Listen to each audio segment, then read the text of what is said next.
என் இனிய தமிழ் மக்களே என்ற பாசத்திற்குரிய பாரதி ராஜாவின் குரல் இனி ஒலிக்கப் போவதில்லை. இயக்குனர் இமயம் பாரதி ராஜா மறைவை தொடர்ந்து அவருடைய உடலும் நல்லடக்கம் செய்யப்பட்டிருக்கு. தமிழ் சினிமாவில் பாரதி ராஜா அப்படி என்ன புரட்சியை செஞ்சார், என்ன மாற்றங்கள் தமிழ் சினிமாவில் இருந்தது அப்படிங்கிறத பற்றி தான் இந்த தொகுப்பில் நம்ம பேச இருக்கோம். தமிழ் சினிமாவோட வரலாற்றை பாரதி ராஜாவுக்கு முன் பாரதி ராஜாவுக்கு பின் அப்படின்னு தாராளமாக பிரிக்கலாம். 1970களோட இறுதியில் திரையரங்குகளில் நிலவிய ஒரு செயற்கையான நாடகத்தன்மைக்கு முற்றுப்புள்ளி வைத்து மனம் வீசக்கூடிய கிராமங்களுக்குள்ள நுழைந்தவர் தான் இயக்குனர் இமயம் பாரதி ராஜா. ஒரு படைப்பாளி எப்படி தன்னோட மண்ணையும் மக்களையும் நேசித்து அதை உலகத்தரம் வாய்ந்த சினிமாவாக மாற்ற முடியும் அப்படிங்கிறதுக்கு அவரே ஒரு ஆகச்சிறந்த உதாரணம். எப்படி தமிழ் சினிமாவில் இருந்த பல எழுதப்படாத விதிகளை உடைத்து எறிந்து அவர் ஒரு தனித்துவமான இயக்குனராக மாறினார் அப்படிங்கிறத தொடர்ந்து பார்க்கலாம். அது வரைக்கும் தமிழ் படங்கள் அப்படின்னு எடுத்துக்கிட்டோன்னா ஏவிஎம் இல்லைனா விஜயவாகினி போன்ற ஒரு பெரிய ஸ்டூடியோக்குள்ளே தான் செட்டு போடப்பட்டு படங்கள் எடுக்கப்பட்டது. இன்னும் சொல்லப்போனால் அதில் காட்டப்படுற மரங்கள், வீடுகள், வானம் இப்படி எல்லாமே செயற்கையாகத்தான் இருக்கும்.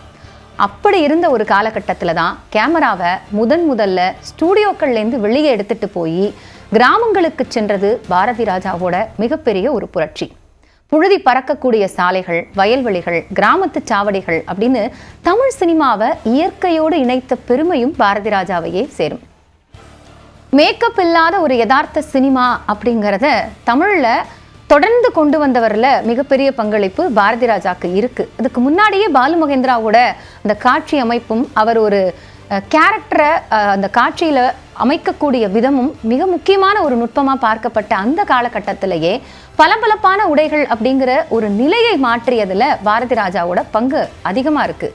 என்னென்னா நிஜத்தில் மக்கள் எப்படி பேசுவாங்க, எப்படி இருப்பாங்களோ அதே மாதிரியான ஒரு எந்தவித படோடபமும் இல்லாமல் அவங்கள திரையில் காட்டினார். இன்னும் சொல்ல போனால் அழுக்கான ஆடைகள், கலைந்த தலைமுடி அப்படின்னு கதாபாத்திரங்களை அந்த கதாபாத்திரத்தோட இயல்பிலேயே காட்டக்கூடிய ஒரு புதுமையை புகுத்தினார். புதுமுகங்களோட வருகை அப்படிங்கிறது பெரிய நட்சத்திரங்களை வைத்து மட்டுமே படம் எடுக்க முடியும் அப்படிங்கிற ஒரு மாய பிம்பத்தையும் உடைத்தது அப்படின்னு சொல்லலாம். சாதாரணமான ஒரு தோற்றம் கொண்ட பல முகங்களை அறிமுகப்படுத்தி அவர்களையே மிகப்பெரிய நட்சத்திரங்களா மாற்றிய பெருமையும் பாரதி ராஜாவுக்கே உண்டு. சொல்லப்போனா ராதிகா, ரேவதி, ராதா, கார்த்திக், சுஹாசினி, ரேகா அப்படின்னு அவர் அறிமுகப்படுத்திய நட்சத்திரங்களோட பட்டியல் நீளமானது.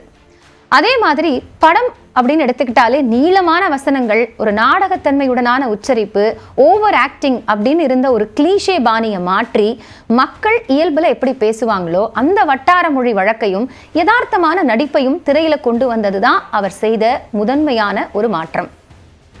அதே நேரம் சமூக பிரச்சனைகளை தைரியமா பேசுறதுலையும் பாரதி ராஜா துணிச்சலோடு செயல்பட்டார் அப்படிங்கிறதையும், கிராமத்து அழகை மட்டும் அங்க அவர் காட்டல, அங்க இருக்கக்கூடிய இருண்ட பக்கங்களையும் தைரியமாக பதிவு செய்தார் அப்படின்னு சொல்லலாம். சாதிய ஏற்றத்தாழ்வுகள், தீண்டாமை, பெண் சிசு கொலை, உறவு சிக்கல்கள் அப்படின்னு வழக்கமான ஒரு சினிமா ஃபார்முலாலேருந்து விலகி அழுத்தமான கதைகளை கையாண்டாரு. என் இனிய தமிழ் மக்களே அப்படின்னு இயக்குனருக்கான அடையாளத்தை ஒரு படத்திற்கு ஹீரோவை விட இயக்குனருக்கே முக்கியத்துவம் இருக்கும், இயக்குனர் தான் ஒரு படத்தோட கேப்டன் அப்படிங்கிற பிம்பத்தையும் பாரதி ராஜா காலம்தான் ஆழமா பதிவு செஞ்சது. திரையில தோன்றாமலேயே தன்னுடைய குரல் மூலமாக ரசிகர்களை தியேட்டருக்கு வரவழைத்த ஒரு முதல் சூப்பர் ஸ்டார் இயக்குனர் அப்படின்னு பாரதி ராஜாவை சொல்லலாம். இன்று வரைக்கும் அந்த குரலுக்கு நிகர் வேற எந்த குரலும் இல்லை. அதே மாதிரி அவருடைய படங்கள்ல என்ன புரட்சி செஞ்சார் அப்படின்னு பார்த்தோம்னா, எல்லாருக்குமே 16 வயது நிலை அப்படின்னா என்ன ஞாபகம் வரும்? அவுட்டோர் ஷூட்டிங் இல்லாம மயில், சப்பானி அப்படிங்கிற ஒரு கேரக்டரை அந்த கிராமத்தோட அழகியலோட நம்ம கண்ணு முன்னாடி கொண்டு வந்தாரு அப்படிங்கிறது தான் தெரியும். ஆனா பாரதி ராஜா அந்த படத்துல செஞ்ச உண்மையான புரட்சி அப்படிங்கிறது ஆக்ஷன் அப்படிங்கிற வார்த்தையே மாற்றினது தான். அது வரைக்கும் தமிழ் சினிமாவில் சண்டைனா ஹீரோ பறந்து அடிப்பாரு, இல்லைன்னா அந்த ஹீரோவுக்கான மேனரிசம் அப்படிங்கிறது அதிகமாக போர்ட்ரேட் பண்ணப்படும். ஆனால் இந்த படத்தில் பரட்ட மயிலை இழுத்துட்டு போகும்போது சப்பானி ஒரு கோடாரியால் காலில் வெட்டுவார். ஹீரோயிசமே இல்லாமல் ஒரு கிராமத்தில் இருக்கக்கூடிய ஒரு நபர் யதார்த்தமாக தனக்கு கோபம் வரும்போது அந்த கோபத்தை எப்படி வெளிப்படுத்துவார் அப்படிங்கிறத ரத்தமும் சதையுமா காட்டினது தான் பாரதி ராஜா செய்த முதல் புரட்சி. அதன் பிறகு முதல் மரியாதை படம். எல்லாருமே இதை பார்க்கும்போது என்ன சொல்லுவாங்கன்னா, சிவாஜி கணேசனுடைய நடிப்பு அப்படிங்கிறத குறிப்பிடுவாங்க. ஏன்னா அவருக்கு இருக்கக்கூடிய சிம்மக்குரல், ஆக்ரோஷமான வசனங்கள் தான் அவருடைய அடையாளமாக நம்ம பார்த்துருக்கோம். ராஜபாட்டை, கட்டபொம்மன் இப்படியான பல வசனங்கள்ல சிவாஜியினுடைய உச்சரிப்பு ஈர்ப்பு அப்படிங்கிறது நிறைய பேருக்கு இருந்தது. ஆனா அங்கேயும் பாரதி ராஜா ஒரு புதுமையை செஞ்சாரு.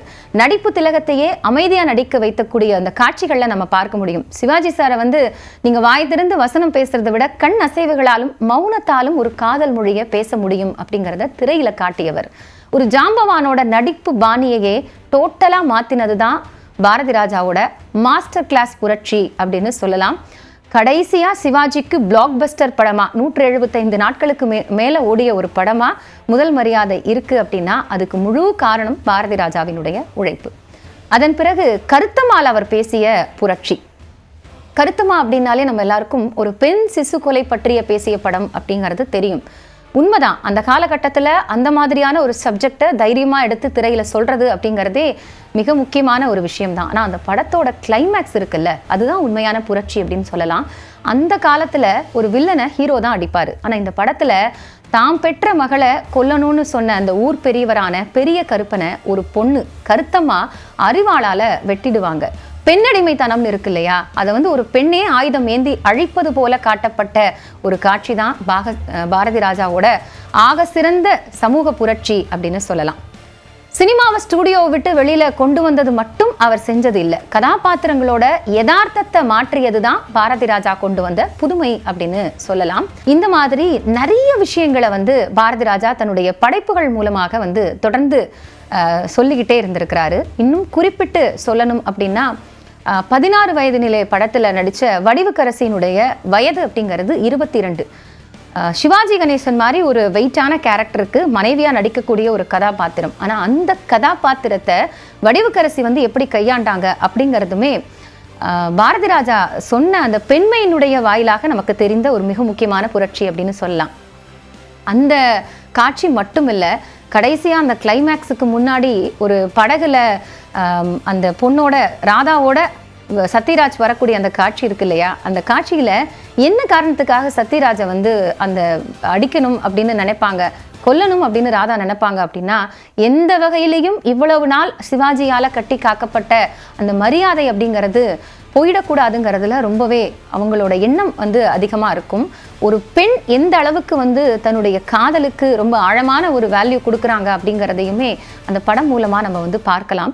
அந்த படத்தில் சொல்லப்பட்ட ஒரு முதிர்ந்த நபர், வயது முதிர்ந்த ஒரு நபர், ஒரு இளம்பெண், அவங்களுக்கு இடையில இருக்கக்கூடிய அந்த காதல் உணர்வு அப்படிங்கிறத எந்தவித ஆபாச காட்சிகளும் இல்லாமல் அவ்வளவு அழகாக கவித்துவமாக அவர் படைச்சது தான் முதல் மரியாதை படத்துக்கே மிகப்பெரிய ஒரு பிளாக் பஸ்டர் வெற்றி கிடைக்கிறதுக்கு முக்கியமான காரணம் அப்படின்னு சொல்லலாம். அதே மாதிரி ஒரு ஹீரோயிசம் அப்படிங்கிறது என்ன, அவ பார்க்கறதுக்கு அழகா இருக்கணும், அதே மாதிரி அழகா இருக்கிறவங்க மட்டும்தான் வந்து திரையில வந்து காட்ட முடியும் அப்படிங்கிற பிம்பத்தை உடைச்சு, அது வரைக்கும் தமிழ் சினிமாக்கள்லயே ஹீரோனா அழகா இருக்கணும், வில்லன்னா 4 பேரை மிதிக்கணும் அப்படிங்கிறத மாத்தி யதார்த்தமா சப்பானி அப்படிங்கிற ஒரு கதாபாத்திரத்தை தான் வந்து 16 வயது நிலை படத்துல வச்சிருப்பாரு.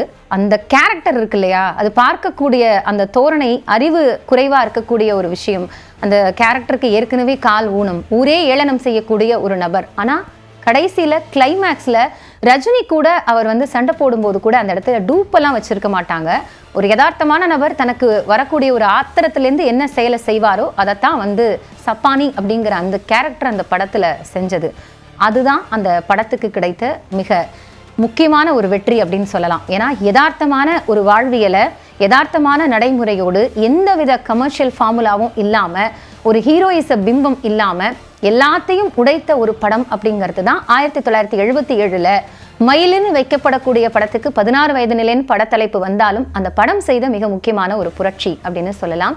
இப்படி ஒரு 33 படங்களே வந்து எடுத்திருந்தாலும் அந்த படங்கள் எல்லாத்தையுமே முழுசா எல்லாரும் உட்கார்ந்து எப்பவுமே வந்து பார்த்து தெரிஞ்சுக்கக்கூடிய ஒரு மிக முக்கியமான ஒரு இயக்குனராக அவர் மாறி இருந்தார். அதுக்கு காரணம் அவர் எழுத்தாளர்களை மதித்த அந்த தன்மை அப்படின்னு சொல்லப்படுகிறது. யார்கிட்டலாம் வந்து ஒரு நல்ல கதை இருக்கோ அந்த கதையை எழுத்தாளர்கள் மூலமாக வந்து நகர்த்தி கொண்டு போறதுல பாரதி ராஜா வந்து மிக முக்கியமானவர். இன்ஃபேக்ட் சொல்ல போனா ஸ்கூல் ஆஃப் பாரதி ராஜாலேருந்து வந்த நிறைய பேர், பாக்யராஜா இருக்கட்டும், மனோபாலாவா இருக்கட்டும், இந்த மாதிரி நிறைய இயக்குனர்கள் வந்து மணிவண்ணன் உட்பட எல்லாருமே வெளியில வந்து ஒரு சமூக புரட்சியோட சமூக தாக்கத்தை உள்ளடக்கிய ஒரு படத்தை கொண்டு வந்தாங்க அப்படின்னா அதுக்கும் அந்த மாற்றத்திற்கும் பாரதி ராஜாவினுடைய வருகை அப்படிங்கிறது தமிழ் சினிமாவில் ஒரு முக்கியமான இடத்தை பிடிச்சிருக்கு அப்படின்னே சொல்லலாம். எவ்வளவோ கோணங்களில் பாரதி ராஜா ஒரு கிராமத்தோட அழகியலை காமிச்சிருந்தாலும் அங்கே இருக்கக்கூடிய மூட நம்பிக்கை, அங்கே இருக்கக்கூடிய அழுக்கு, பெண் அடிமைத்தனம், இப்படி நிறைய விஷயங்களை ரொம்ப துணிச்சலோட அவர் பேசிய அந்த காலகட்டம் அப்படிங்கிறது தான் தமிழ் சினிமா ஒரு மாற்றத்தை நோக்கி நகர்ந்த காலகட்டம் அப்படின்னு சொல்லலாம். அதே மாதிரி பாரதி ராஜாவோட படம் அப்படின்னாலே கிராமப்புறங்களை நோக்கி மட்டுமே தான் இருக்கும் அப்படிங்கிறத, அந்த கிளீஷேவை உடைக்கணும் அப்படிங்கிறதுக்காக நகரத்தில் இருக்கக்கூடிய ஒருத்தருக்கு கூட உளவியல் ரீதியாக வர சிக்கலை அந்த நபர் எப்படி எதிர்கொள்வார், பெண் அங்கே எந்த அளவுக்கு ஒரு முக்கிய காரணியாக இருந்து ஒரு நபர் பாதிக்கப்படுறதுக்கும் அந்த நபர் மீண்டு வர்றதுக்கும் காரணமாக இருக்காங்க அப்படிங்கிறதையும் ரொம்ப ஆழமாக அழகோட அதுலேயும் தன்னால் சக்ஸஸ் பண்ண முடியும் அப்படின்னு காட்டியவர் தான் பாரதி ராஜா. அது மட்டும் இல்லை, டிக் டிக் டிக் அப்படின்னு நிறைய படங்களையும் அந்த சீரீஸை ஒட்டி எடுத்திருந்தாரு. அரசியல் ரீதியாக அவர் எடுத்த வாலிபமே வா வா, கொடி பறக்குது, இந்த படங்கள் பெரிய அளவில் வெற்றி பெறலை அப்படின்னாலுமே அந்த படத்தில் அவருக்கு இருந்த அந்த கோபம், அதன் பிறகு அவர் சினிமாவை மாற்றி பார்த்த விதம், இது எல்லாமே பாரதி ராஜா ஒரு எரா அப்படிங்கிறதுக்கான மிக முக்கியமான காலகட்டம் அப்படின்னு சொல்லலாம். எப்பவுமே திரையில ஒரு நபரை காட்டும் பொழுது அவருடைய அந்த யதார்த்தமும் பிரதிபலிப்பும் அப்படிங்கிறது தான் இன்னைக்கு கூட நம்மளால ஒரு ஒரு விஷயத்த இன்ஸ்டாகிராமில் பார்க்குறோம், இல்லை சோஷியல் மீடியாவில் பார்க்குறோம் அப்படின்னா இது ரொம்ப ஓவராக இருக்குது, நம்மளால் நடைமுறைக்கு ஏற்றுக்க முடியல அப்படிங்கிற ஒரு பாணி இருக்கு இல்லையா, அந்த பாணியைத்தான் பாரதி ராஜா கையில் எடுத்திருந்தாரு. அதுதான் அவருடைய இவ்வளோ பெரிய ஒரு வெற்றிக்கு மிக முக்கியமான காரணமாக இருந்தது அப்படின்னு சொல்லலாம்.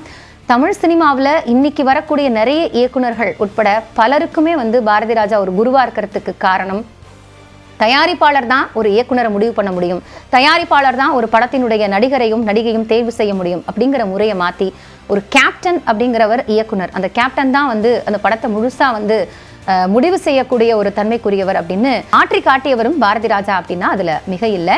பாரதி ராஜாவோட பங்களிப்பு தமிழ் சினிமாவில் ஏராளம். அவர் விட்டு சென்ற படைப்புகளும் அது சொல்லக்கூடிய செய்திகளும் ஏராளம். இனி வரக்கூடிய காலங்களில் அதை இப்போ இருக்கக்கூடிய தலைமுறையினர் எந்த அளவிற்கு அப்படியான ஒரு சமூக பிம்பத்தை கட்டமைக்கக்கூடிய ஒரு பொறுப்போடு ஏற்கனவே புறையோடு இருக்கக்கூடிய அந்த மூட நம்பிக்கைகளை உடைத்து சமூக ரீதியான கருத்துக்களை ரொம்ப ஆழமாக பிரதிபலிக்கக்கூடிய படங்களை அதிக அளவில் எடுப்பாங்க அப்படிங்கிற நம்பிக்கையோடு தான் இன்னைக்கு தமிழ் சினிமா இருக்குது அப்படின்னு சொல்லலாம். வசனம், படத்தினுடைய கதாபாத்திரம், அது காட்டப்படக்கூடிய காட்சியினுடைய விதம் அப்படின்னு உணர்வுகள்லேயே அந்த காட்சி வழியாக கடத்தக்கூடிய மிகப்பெரிய ஒரு நுட்பவாதி அப்படின்னு பாரதி ராஜாவை சொல்லலாம். அவருடைய இளமை காலங்கள் தொட்டு அவர் என்னென்ன பண்ணார் அப்படிங்கிறத இன்னைக்கு நம்ம தொடர்ச்சியாக இந்த சோஷியல் மீடியாவில் பார்த்துட்டே தான் இருக்கும். ஆனால் அவர் என்ன புரட்சி செஞ்சார் அப்படிங்கிறதுக்கு இதெல்லாம் முக்கிய சான்றாக இருக்கும் அப்படின்னு நினைக்கிறேன். இந்த மாதிரி எந்த படத்தில் என்ன விஷயங்கள் அவர் செஞ்சது உங்களுக்கு ரொம்ப மறக்க முடியாத ஒன்றா இருந்தது, அல்லது இந்த விஷயங்கள் இன்னும் தமிழ் சினிமாவோட போக்கை மாற்றி அமைத்தது அப்படின்னு நீங்கள் நினைக்கிறீங்களோ அதை மறக்காமல் கமெண்ட்டில் போஸ்ட் பண்ணுங்கள்.